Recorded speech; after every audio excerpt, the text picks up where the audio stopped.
হিন্দু স্রোতের মহাবশীকরণ মন্ত্র। এই মন্ত্রটি দিয়ে আপনি যে কোনো নারী কিংবা পুরুষকে আপনার বশীকরণ করতে পারবেন, আপনার বাধ্য করতে পারবেন। তাকে আপনি যা বলবেন সে তাই শুনবে, তাই করতে রাজি হবে। আপনার কথা ছাড়া এক চুলও নড়বে না। সে যেখানেই থাকুক না কেন আপনার প্রেমের পাগল হয়ে আপনার কাছে ছুটে আসতে বাধ্য হবে। ইহা অত্যন্ত পাওয়ারফুল একটা মহাবশীকরণ মন্ত্র। আপনারা যদি নিয়মটা শিখতে চান, নিয়মটা জানতে চান, তাহলে অবশ্যই আপনাকে ভিডিওটি প্রথম থেকে শেষ পর্যন্ত দেখতে হবে। এবং আপনারা চাইলে এই ভিডিওটা শেয়ার করে আপনার টাইমলাইনে রেখে দিতে পারেন, যাতে করে প্রয়োজনের সময় আপনি এই ভিডিওটি দেখে এই মহাবশীকরণ মন্ত্রটি প্রয়োগ করে আপনার ভালোবাসার মানুষটিকে আপনি আপনার প্রেমের পাগল বানাতে পারেন, আপনার বশ করতে পারেন, আপনার বাধ্য করে রাখতে পারেন। সে আজীবনের জন্য আপনার বশ হয়ে থাকবে।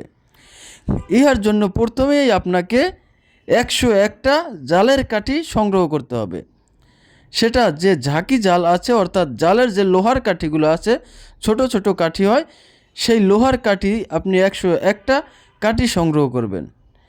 এরপরে আপনি শনিবার অথবা মঙ্গলবার রাত 12টার পরে উলঙ্গ অবস্থায় এই মন্ত্রটা 41 বার পাঠ করে এই কাঠির উপরে 41টা ফু দিবেন। অর্থাৎ আপনারা একবার পাঠ করবেন, একটা ফু দিবেন, আরেকবার পাঠ করবেন, আরেকটা ফু দিবেন। এভাবে আপনারা মোট 41 বার পাঠ করবেন এবং 41টা ফু দিবেন। মন্ত্রটি আমি আপনাদেরকে উচ্চারণ করে শুনিয়ে দিচ্ছি। মন্ত্রটি হচ্ছে: রামের লক্ষণ মায়ের হাতের তীর, তাই দিয়ে করিলাম অমুককে মহাজাদু, লাখ লাখ লাখ অমুকের চোখে ভেলকি লাখ, লাম মিম ইয়া ওয়ার টানে অমুক ছুটে আয়, অমুক মহাবশীকরণ গচ্ছ রাম রাম সাহা। আপনারা এই মন্ত্রের মধ্যে যে 4টি স্থানে অমুক লেখা আছে, ওই অমুকের পরিবর্তে আপনার সেই কাঙ্ক্ষিত ভালোবাসার ব্যক্তির নামটি উচ্চারণ করবেন, যাকে আপনি আপনার বশ করতে চান, আপনার প্রেমের পাগল বানাতে চান, তার নামটি বলবেন। তো যখন 41 বার পাঠ করে এই 41টা ফু দেওয়া শেষ হয়ে যাবে, আপনি ওই জালের কাঠি 101টা যে কাঠি আছে, ওই কাঠিগুলো সংগ্রহ করে রাখবেন। আপনি যে কোনো দিন যে কোনো সময় নদীতে গিয়ে এই 101টা কাঠটি নদীতে ফেলে দিয়ে আসবেন। আপনি চাইলে ওই সময় যখন এই মন্ত্রটা পাঠ করা শেষ হবে, আপনি চাইলে তখনই এটা নদীতে ফেলে দিয়ে আসতে পারবেন, অথবা যে কোনো সময় ফেলে দিয়ে আসতে পারবেন।